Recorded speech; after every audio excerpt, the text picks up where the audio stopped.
Hey guys, Heidi here from Chilling with H. If you want to know how to make breadfruit nuggets, then keep watching this video.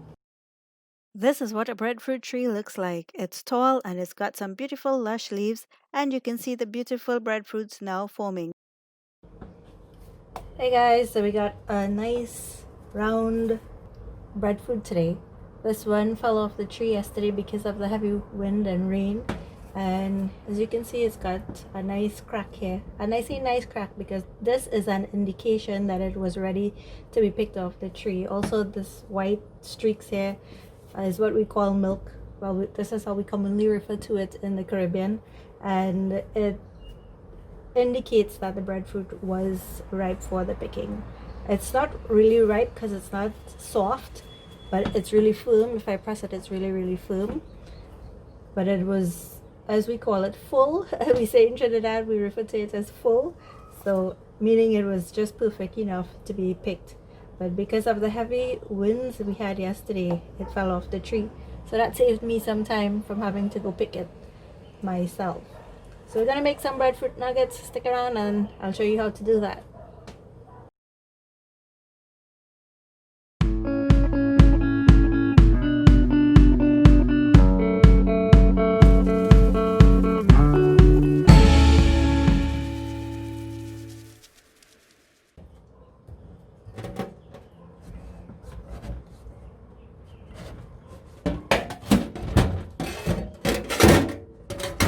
So this is what the inside looks like. We're gonna slice it up a bit to make it easier to cut up and peel, or rather peel and cut up.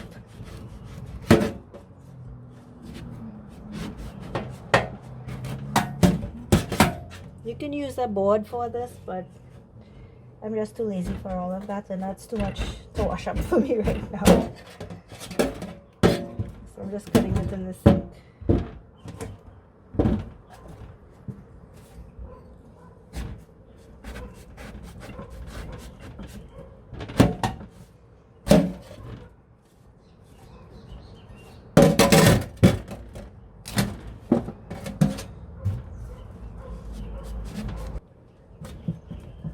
So you want to cut this out.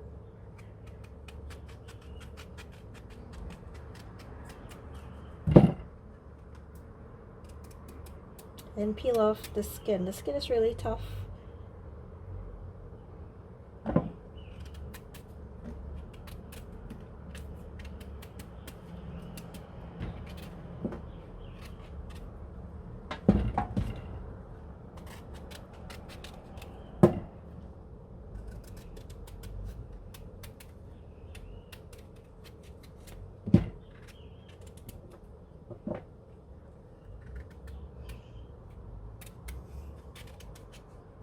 Sometimes what can happen with the breadfruit, you see, when the air hits it, it starts to get discolored.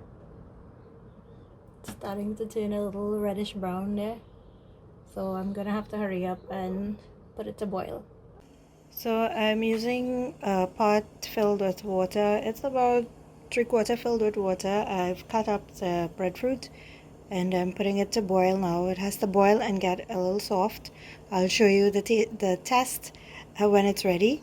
And also, we have two types of breadfruit. One is the white one, and there's a yellow breadfruit which we call the butter breadfruit. So this one that I'm using is actually the butter breadfruit, or the yellow breadfruit. It's really delicious. A lot of people love it. When it boils pretty soft, it's almost like butter. I guess hence the reason the butter breadfruit. So you see how the breadfruit turned yellow? It was white when we cut it, and now it's a bit more yellow. I'm going to stick a fork in it and we'll see if it goes through. Yeah, it goes through, but I want it to be a little bit softer, so I'm going to leave it to cook for a little more. I added 3 pinches of salt in it as well. It's getting a little frothy in here because of maybe the salt that I added, but that's okay. That doesn't matter anyhow. I cut it up in some nice big chunks. I should have cut it up a little smaller, but that's okay. See, it's mashing up nice there. So I'm gonna let it cook for about 5 more minutes, and and we're going to drain it. So here's our drained breadfruit. I did not actually let it cook for that 5 minutes that I said before, because when I checked it after 2 minutes it was soft enough for me, and so I decided to turn off the heat and drain it. So here it's draining. It's still steaming hot. We have to let it cool down before we add our seasonings, and I will show you how we do all of that. So stick with me, keep watching this video. So hey, yes, we're making some breadfruit nuggets today, and I have the breadfruit cooling down a bit because it's still steaming hot, and I'm going to blend up the seasonings just a while. I got some really wonderful bandania. I'm going to show you bandania or culantro. Yesterday there was a guy close to my workplace, he was selling it, and I got a lot for $10 TT, just a little over $1 US for a really huge bundle of culantro. Let me show you what that looked like. So I got this amount plus this amount in the bag. It was so nice and fresh.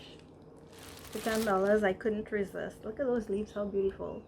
And I'm going to be putting that in the breadfruit nuggets today. That's a strong flavor that's going to be dominating this breadfruit nugget. I didn't add any celery, I didn't add any chives or chives as some people call it. So I'm going to just be using the culantro.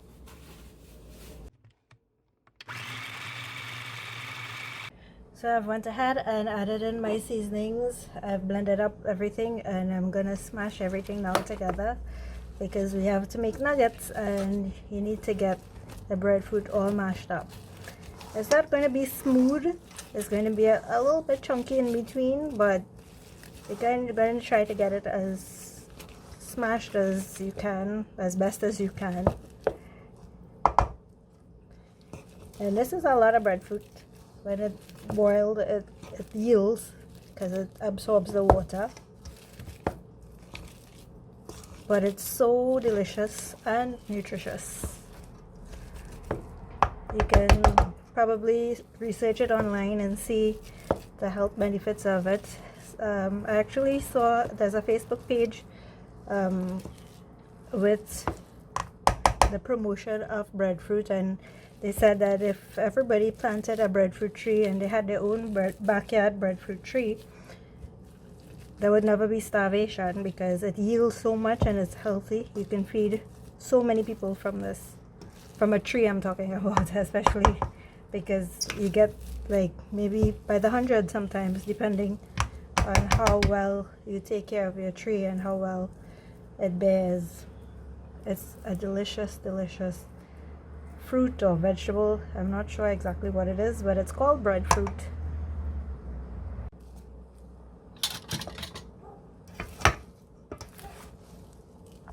See, it's a little bit chunky still, so I'm going to keep mashing it a little bit till it gets a little bit smoother, so that when we form the balls, they won't be looking like aliens.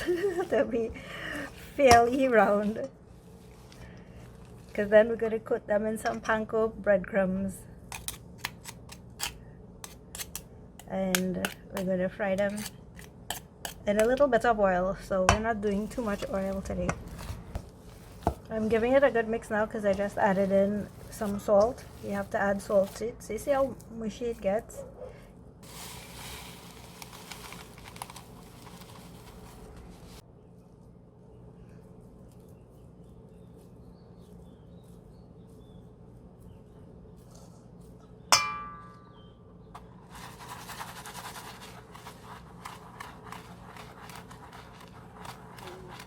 So I added some panko breadcrumbs to this little bowl, made a ball. That's going to be our nugget, and rolled it around. And that's going to be the procedure until I make enough of these nuggets, or how much I want to. You can make as much as you want. You can make them as big as you want. You don't have to add any milk. You don't have to add any water, anything like that to hold the breadcrumb, because the mixture is just moist enough. And if you heard that, that's a pigeon outside. Okay, then this one didn't come out too smooth, but that's okay.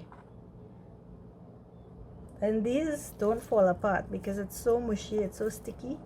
It doesn't fall apart when you're frying. You don't have to worry about that.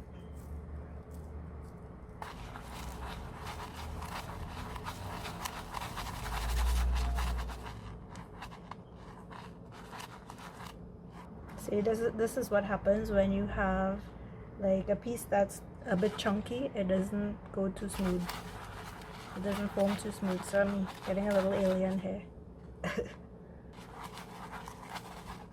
So now you know this is another of my favorite foods, along with my sweet potato chapati, along with my passion fruit juice and sorrel juice. Those are just some of the things that I totally enjoy. They make me happy. You know, I don't overdo it. It's once for the year. Like only when breadfruit is in season, I do things like this. When sorrel is in season, I make juice. That's for Christmas. When passion fruit is around the corner as well, I make stuff. I make juice. So you know, it's not, you know, that I'm going overboard. And as they say, everything in moderation, right? There's only so much you could eat and so much you could drink. Let's not be glutton and let's not waste, okay?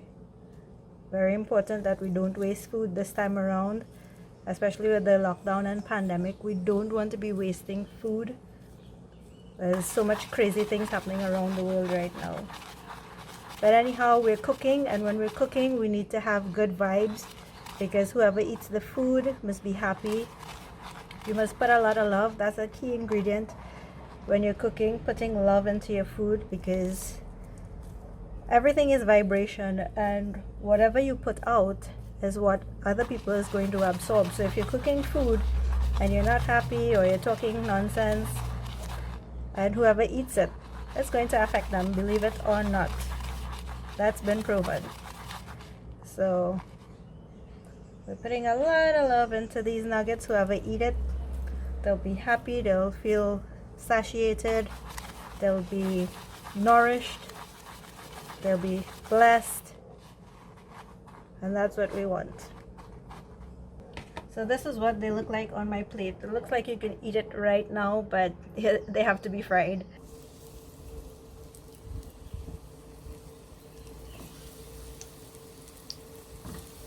Now these don't need much cooking. It just needs to get the panko breadcrumbs a little golden brown, and that's it. Your nuggets are going to be done really fast.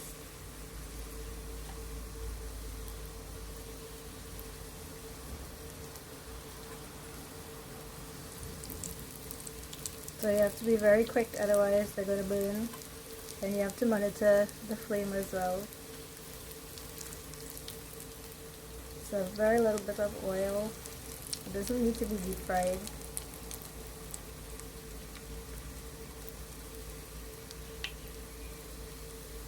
The oil can start to get too hot too fast, and you don't want that because it's going to burn the breadcrumbs. You want to get a nice golden color on the outside. I've already taken out some here, and it's so nice and crunchy. I'm gonna break one. Listen to that sound. Woo! It's steaming hot, and you can have this with a dip, maybe like ketchup and pepper sauce, or if you have any of your favorite chutneys, it's gonna taste so good.